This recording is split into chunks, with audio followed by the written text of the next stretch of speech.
Tu as toujours été si peu ambitieuse, Scarlett, dit mon père, sa voix coupant court au bavardage à table. Tout le monde n'est pas fait pour la cour des grands, et ce n'est pas grave. Mais laisse le vrai travail à des gens comme ton frère. Je posai ma fourchette avec précaution, mes mains tremblant sous la table.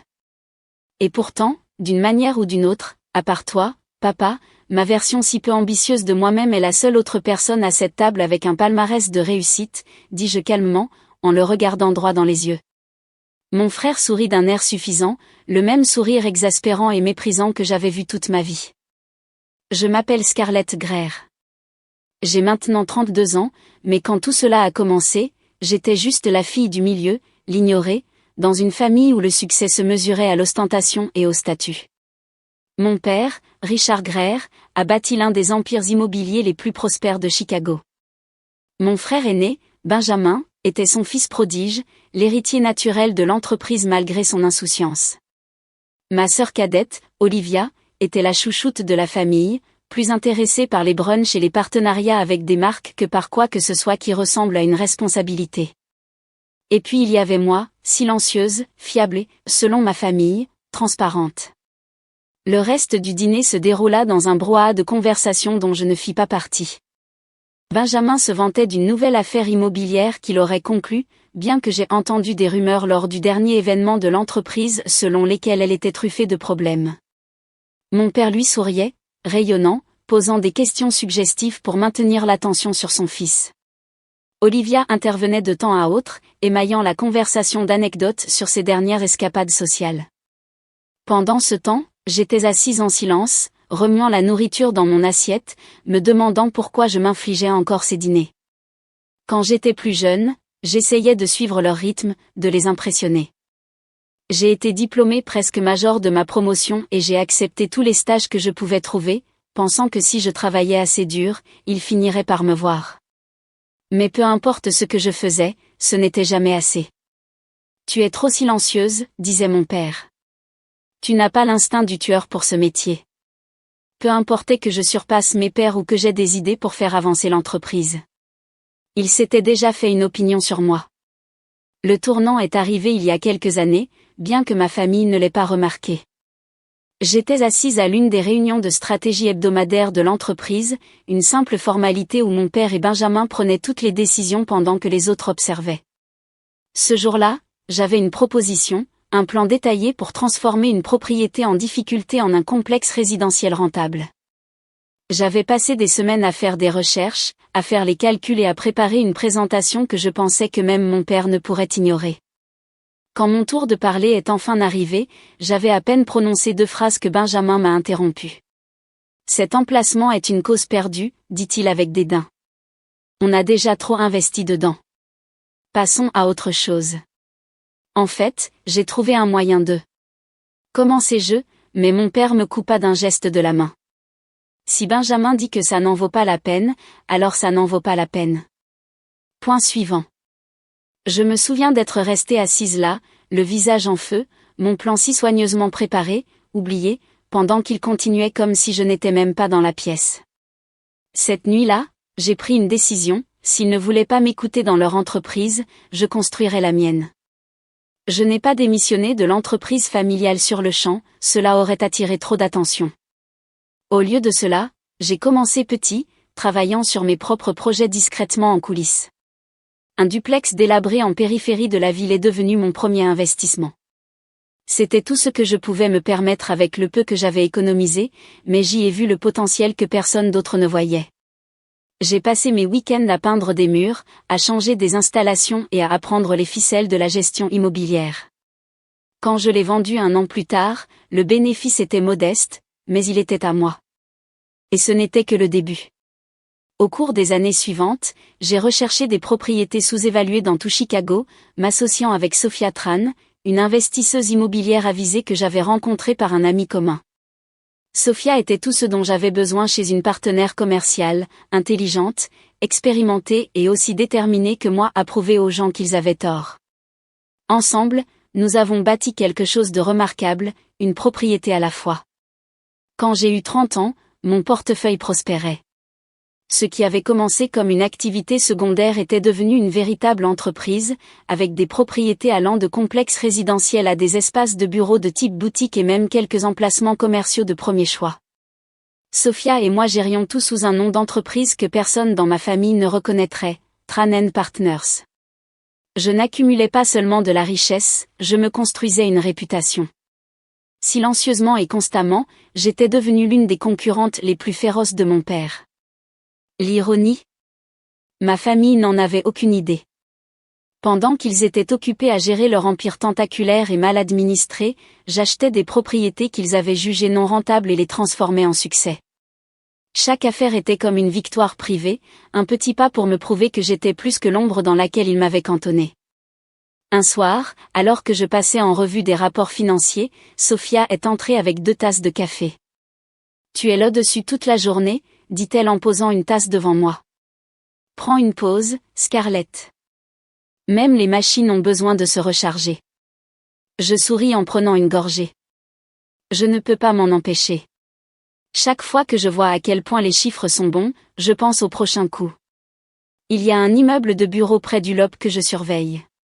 Sophia haussa un sourcil en s'installant sur la chaise en face de moi. Laisse-moi deviner, il est sous-évalué, ignoré par tous les grands acteurs, mais tu as déjà trouvé comment le transformer en mine d'or? À peu près, admis-je avec un sourire. C'est exactement le genre de propriété dont mon père et Benjamin se moqueraient, ce qui le rend parfait. Sophia se pencha en avant, posant les coudes sur le bureau. En parlant d'eux, tu ne penses pas que ce n'est qu'une question de temps avant qu'ils ne découvrent qui est derrière Tranen Partners? Peut-être, dis-je en haussant les épaules. Mais le temps qu'ils le fassent, ça n'aura plus d'importance. Nous ne faisons pas que survivre, nous prospérons. Et puis, hésitai-je, en remuant le café dans ma tasse, une partie de moi ne se soucie même plus de savoir s'ils l'apprennent.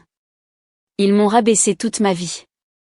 J'ai appris à vivre sans leur approbation. Sophia pencha la tête, m'étudiant. Tu ne fais pas ça pour leur approbation, Scarlett. Tu le fais pour toi. Et s'ils le découvrent un jour, eh bien, disons que ça ne me dérangerait pas d'être une petite souris pour voir ça. Je ris doucement, sentant le poids de ces mots s'installer en moi. Tu as raison, dis-je. Je fais ça pour moi. Et qu'ils l'apprennent ou non, ça ne change rien au fait que nous avons bâti quelque chose d'incroyable. Sophia leva sa tasse de café dans un semblant de toast. À la construction de quelque chose d'incroyable. Je cognai ma tasse contre la sienne, un sentiment renouvelé de détermination brûlant dans ma poitrine. À la construction de quelque chose d'incroyable. À chaque réunion de famille, mon père et Benjamin ne manquaient jamais une occasion de me rappeler ma prétendue inutilité. Scarlett, quand as-tu mis les pieds au bureau pour la dernière fois, disait mon père avec dédain, secouant la tête comme si ma simple présence était une insulte. Tu sais, pour quelqu'un qui a des parts dans l'entreprise, tu fais un excellent travail pour te rendre invisible. Benjamin, toujours prompt à renchérir, ricanait et ajoutait, ce n'est pas comme si quelqu'un le remarquait, bien sûr. Ce n'est pas comme si tes précieuses contributions manquaient à l'entreprise. Il se croyait malin, se moquant de ma mise en retrait, ignorant la véritable raison de ma distance. J'avais cessé d'aller régulièrement au bureau dès que j'avais commencé à travailler avec Sophia. Au début, c'était parce que j'avais besoin de temps pour me concentrer sur nos projets. Plus tard, c'est devenu une question d'autoprotection. Chaque visite était un rappel qu'à leurs yeux, j'étais une réflexion après coup, quelqu'un qui n'avait pas assez d'importance pour être incluse ou même prise au sérieux. Je ne me montrais que lorsque c'était absolument nécessaire, assistant aux assemblées des actionnaires par obligation et m'éclipsant dès que je le pouvais. Pour eux, mon absence n'était qu'une preuve de plus de mon insignifiance. Pour moi, c'était une chance de construire quelque chose de bien plus grand que ce qu'ils pourraient jamais imaginer. Dès le début, Sophia avait été le visage de Tranen Partners. C'était une décision stratégique que nous avions prise ensemble. C'était elle qui gérait les engagements publics, les interviews avec les médias et les négociations de haut niveau. Je préférais rester en coulisses, me concentrant sur la stratégie, l'analyse et la prise de décision qui ont alimenté notre succès. Ce n'est pas que je me cachais, je connaissais simplement mes forces, et la confiance et le charisme de Sophia étaient inégalés lorsqu'il s'agissait de traiter avec les gens. Cela a fonctionné parfaitement. Pour le monde extérieur, Tran & Partners était la création de Sophia, une société immobilière en pleine croissance dirigée par une femme avisée et ambitieuse avec un œil pour les propriétés sous-évaluées. Les investisseurs l'admiraient, les concurrents l'enviaient et la presse ne se lassait pas de son histoire. Personne ne connaissait la femme derrière le rideau, la stratège qui tirait les ficelles et dirigeait silencieusement le cours de l'entreprise. Seule une poignée de partenaires de confiance savait que j'étais l'architecte en coulisses, concevant chaque mouvement avec une précision méticuleuse. Cet anonymat était intentionnel. Il me donnait la liberté d'opérer sans examen, surtout de la part de ma famille. Mon nom n'était pas sur le site web, ma photo n'était pas dans les rapports annuels, et personne dans l'industrie ne m'associait à Tran & Partners. Même si quelqu'un avait fouillé dans nos opérations, il n'aurait trouvé mes empreintes sur rien. Pour tous ceux en dehors de notre cercle intime, Scarlett Greer n'était rien de plus qu'une actionnaire dans l'empire immobilier de sa famille, un nom sur un papier sans rôle actif dans l'une ou l'autre entreprise. Et c'est exactement comme ça que je le voulais. Même mon père ou Benjamin ne soupçonnaient pas que Tran & Partners avait quoi que ce soit à voir avec moi. Pour eux, ce n'était qu'un autre petit concurrent qui grignotait les bords du marché. Il ne leur viendrait jamais à l'esprit de regarder de plus près, ils n'imagineraient jamais que l'entreprise qui les surpassait lentement dans certains domaines était dirigée par quelqu'un qu'ils considéraient comme insignifiant. L'ironie n'était pas seulement satisfaisante, c'était ma meilleure arme. Mais je savais que cet équilibre ne pourrait pas durer éternellement. Plus nous grandirions, plus nous attirerions l'attention, et un jour, que je sois prête ou non, mes deux mondes entreraient en collision. Le gala de l'industrie était le genre d'événement où mon père et Benjamin excellaient. Il s'agissait de réseauter, de côtoyer le gratin de l'immobilier et de rappeler à tout le monde pourquoi Greer Enterprises était considéré comme une puissance.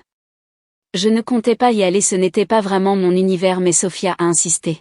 « Allez, Scarlett, dit-elle en jetant une élégante robe noire sur mon canapé. Tu as bien mérité une soirée pour célébrer. En plus, ce sera amusant de voir tout le monde se tortiller quand ils réaliseront jusqu'où Tran & Partners est arrivé. » J'ai accepté à contre-cœur, sachant que ma présence passerait probablement inaperçue. Mon père et Benjamin seraient sûrement là, mais ils m'avaient si complètement écarté que je ne serais qu'un visage de plus dans la foule. Et ça me convenait. Du moins, c'est ce que je me disais. La salle de bal était à couper le souffle, le genre d'opulence qui criait le vieil argent.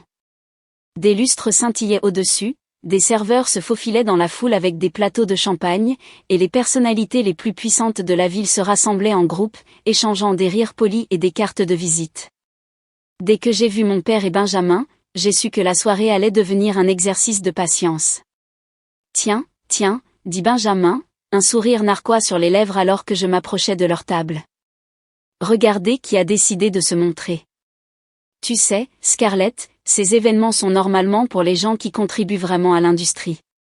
Sois gentil, marmonna mon père, bien que son ton ne soit pas beaucoup plus aimable. Il me regarda à peine en ajustant sa cravate. Essaie de ne pas nous faire honte. J'avalai la réplique qui bouillonnait dans ma gorge et trouvai une place à une table près du fond, où Sophia et quelques-uns de nos collègues les plus proches attendaient. Mon père et mon frère ne pouvaient pas me voir de là. « Comment ça se passe là-bas » murmura Sophia, en faisant un signe de tête vers ma famille. « Exactement comme je m'y attendais, » répondis-je. « Survivons juste à cette soirée. » Au fur et à mesure que la soirée avançait, les prix étaient décernés les uns après les autres, et Greer Enterprises n'en remporta pas un seul. L'expression de mon père s'assombrit à chaque annonce, et la bravade habituelle de Benjamin s'estompait. Je pouvais voir la frustration monter entre eux, mais je restais à l'écart, heureuse d'observer depuis la touche. Puis, c'est arrivé. Et le dernier prix de la soirée, annonça le présentateur, est pour la firme qui a démontré une innovation et une excellence inégalée dans le secteur immobilier. Le lauréat de cette année est Tran & Partners. Mon cœur fit un bond tandis que des applaudissements éclataient dans la salle. Sophia se leva de sa chaise, rayonnante, en se dirigeant vers la scène. Mon père et Benjamin échangèrent des regards confus, se demandant clairement comment une firme plus petite comme Tran & Partners avait réussi à les éclipser. Sophia accepta le prix avec grâce, son assurance et son charisme captivant la salle alors qu'elle prenait le micro. « Merci » commença-t-elle, sa voix chaude et ferme. Cette reconnaissance signifie beaucoup pour Tran & Partners et pour tous ceux qui ont contribué à notre parcours. Quand nous avons lancé cette entreprise, nous avions une vision, trouver de la valeur là où d'autres n'en voyaient aucune, innover là où d'autres jouaient la sécurité, et construire non seulement des propriétés, mais des opportunités. Et ce soir, être ici parmi tant de gens talentueux, ce prix est comme une validation de cette vision. Des applaudissements parcoururent la foule, polis et reconnaissants. Mais Sophia n'avait pas fini. Elle ajusta le micro et fit un petit pas en avant, son expression s'adoucissant en quelque chose de plus personnel. Mais, continua-t-elle, sa voix prenant une résonance plus profonde, ce moment ne concerne pas seulement moi, ni même notre équipe dans son ensemble. Il s'agit de quelqu'un qui a travaillé sans relâche en coulisses, quelqu'un dont la brillance et la détermination ont été la force motrice derrière Tran & Partners. Je suis ici ce soir grâce à sa vision, son esprit stratégique et son engagement inébranlable envers l'excellence. Je suis resté figé sur mon siège, mon estomac s'est noué. Les yeux de Sophia balayèrent la salle avant de se poser sur moi, un petit sourire complice sur ses lèvres. Beaucoup d'entre vous ne connaissent peut-être pas son nom, mais c'est parce qu'elle le préfère ainsi. Elle n'aime pas les projecteurs, mais sans elle, Tran & Partners ne serait pas l'entreprise qu'elle est aujourd'hui. Le cerveau derrière chaque affaire que nous avons conclue, chaque risque que nous avons pris et chaque succès que nous avons récolté est ma partenaire et ma plus proche confidente. Scarlett Greer. La salle tomba dans un silence stupéfait, puis les murmures commencèrent. Les têtes se tournèrent dans ma direction, les chuchotements gagnant en volume tandis que la prise de conscience se répandait comme une traînée de poudre. Mon père et Benjamin étaient figés à leur table, leurs expressions un mélange de confusion, d'incrédulité et de quelque chose que je ne pouvais pas tout à fait identifier. De l'humiliation, peut-être? La mâchoire de mon père se serra, tandis que le sourire narquois de Benjamin s'effaça de son visage. Sophia n'avait pas terminé.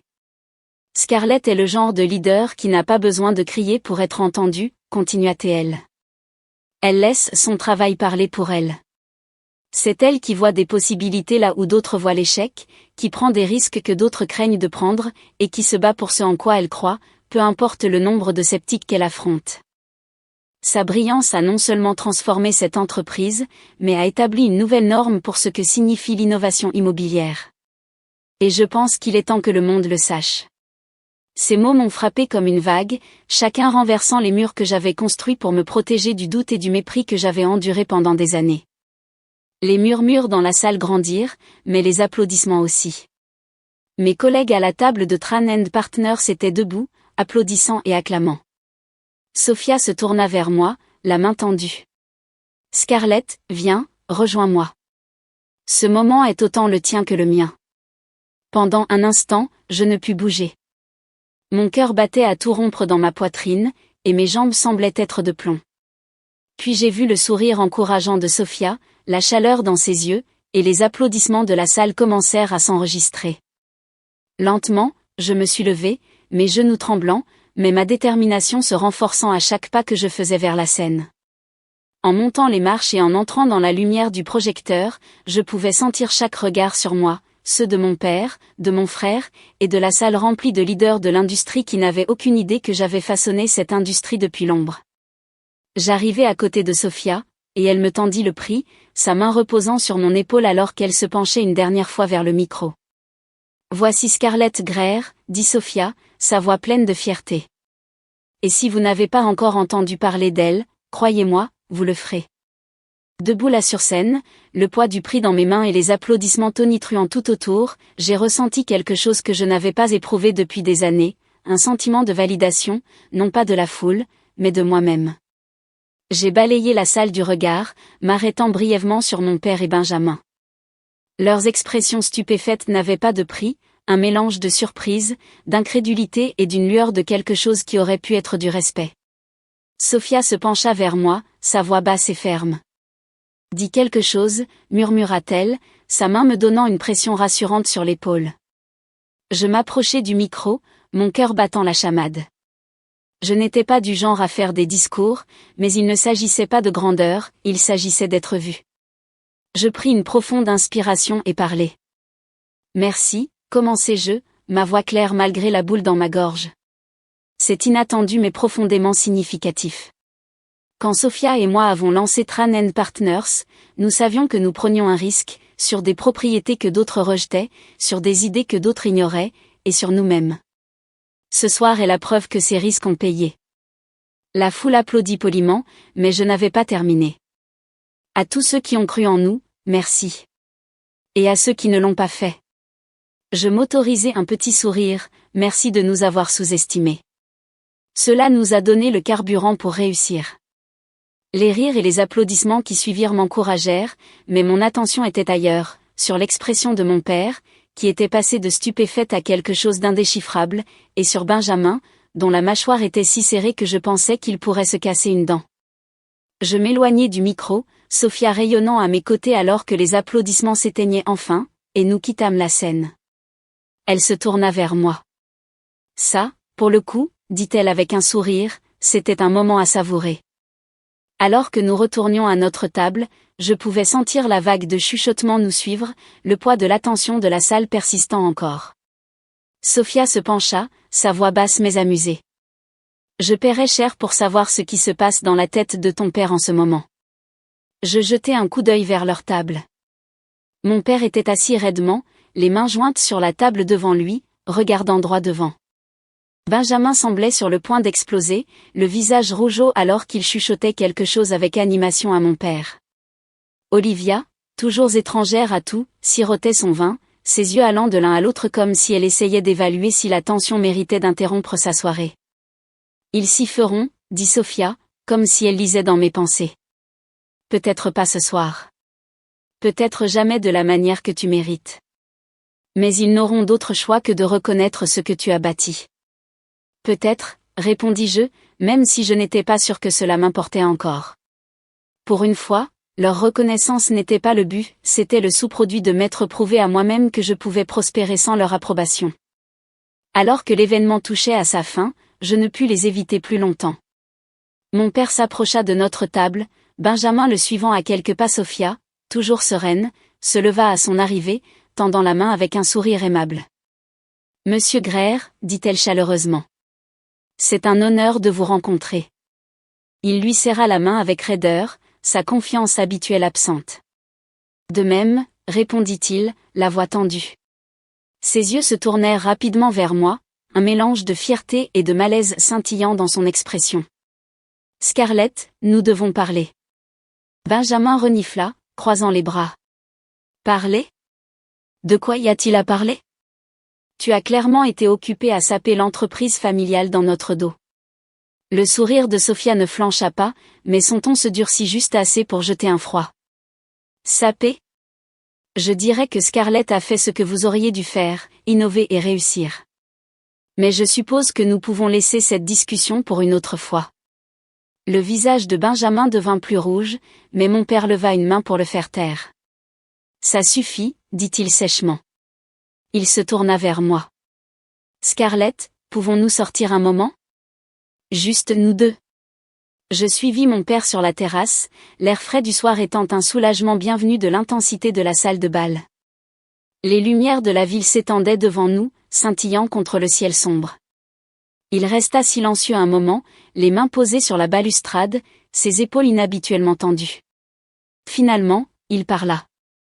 Je ne savais pas, dit-il à voix basse, sa voix chargée de quelque chose que je ne pouvais pas tout à fait identifier. Du regret, peut-être ?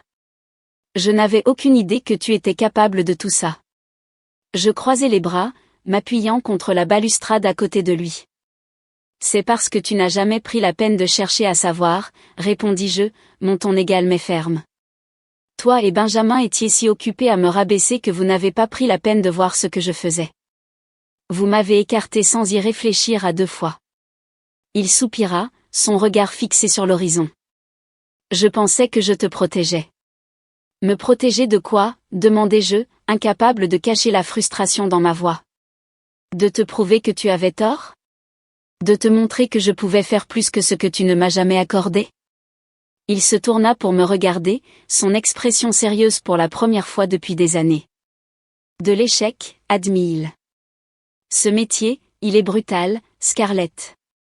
Je ne pensais pas que tu avais le Le quoi, l'interrompis-je. Le cran? L'intelligence? La motivation? Qu'est-ce que tu pensais qu'il me manquait, exactement? Son silence était révélateur, et pendant un instant, j'ai senti la brûlure de vieilles blessures se rouvrir. Mais ensuite, il secoua la tête. J'avais tort, dit-il simplement. Je le vois maintenant. Ce soir a rendu impossible de le nier. Quelques jours plus tard, mon père demanda une réunion dans mon bureau. Il se présenta à l'heure exacte, vêtu de son costume impeccable habituel et portant une mallette qui le faisait paraître encore plus imposant. Sophia attendait déjà dans la salle de conférence quand il arriva, sereine et imperturbable comme toujours. Je les rejoignis, ressentant un mélange de curiosité et d'un sentiment d'inévitabilité quant à ce qu'il s'apprêtait à proposer. Il ne perdit pas de temps pour aller droit au but. Scarlett, Sophia, commença-t-il, ouvrant sa mallette et faisant glisser un dossier sur la table. J'ai parlé au conseil d'administration, et nous sommes prêts à faire une offre pour acquérir Tranen Partners. Nous pensons que votre expertise et votre vision seraient un ajout inestimable à Greer Enterprises. Sophia haussa un sourcil, son expression froide alors qu'elle me regardait avant de répondre. C'est une offre généreuse, monsieur Greer, dit-elle diplomatiquement. Mais je pense que Scarlett devrait avoir le premier mot à ce sujet. Mon père me regarda avec attente, sa confiance dissimulant à peine l'incertitude sous-jacente. Je n'ai même pas eu besoin d'ouvrir le dossier pour connaître ma réponse. Je me suis adossée à ma chaise, faisant face à son regard directement. Non, dis-je simplement. Il fronça les sourcils, ne s'attendant clairement pas à une réponse aussi immédiate et décisive. Scarlett, au moins considère. Non, l'interrompis-je, ma voix calme mais ferme. J'ai travaillé trop dur pour construire quelque chose qui est à moi. Je ne vais pas abandonner ça pour retourner dans une entreprise où j'ai passé des années à être ignorée et rabaissée. Je suis libre maintenant, papa. Et je compte bien le rester. Le silence qui suivit fut lourd, mais je ne regrettais pas mes mots. Sophia sourit légèrement, une marque de soutien silencieuse, tandis que mon père se rassit, semblant ne pas trop savoir quoi faire de lui-même. Pour une fois, il ne pouvait pas argumenter.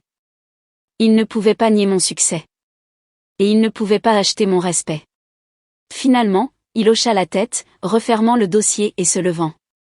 Je t'ai sous-estimé, Scarlett, dit-il, sa voix plus basse que je ne l'avais jamais entendue. Je ne referai plus cette erreur. Quand il quitta la pièce, j'ai senti un poids s'enlever de mes épaules. Je n'avais plus besoin de sa validation. J'avais construit mon propre chemin, mon propre succès, et j'étais enfin libre de le parcourir sans regarder en arrière. Salut! L'histoire vous a plu? Si c'est le cas, n'oubliez pas de cliquer sur le bouton « J'aime » et de vous abonner à la chaîne. Ça nous aide beaucoup et ça vous assure de ne pas manquer les prochaines histoires géniales que nous partageons ici. Merci d'avoir regardé et à la prochaine.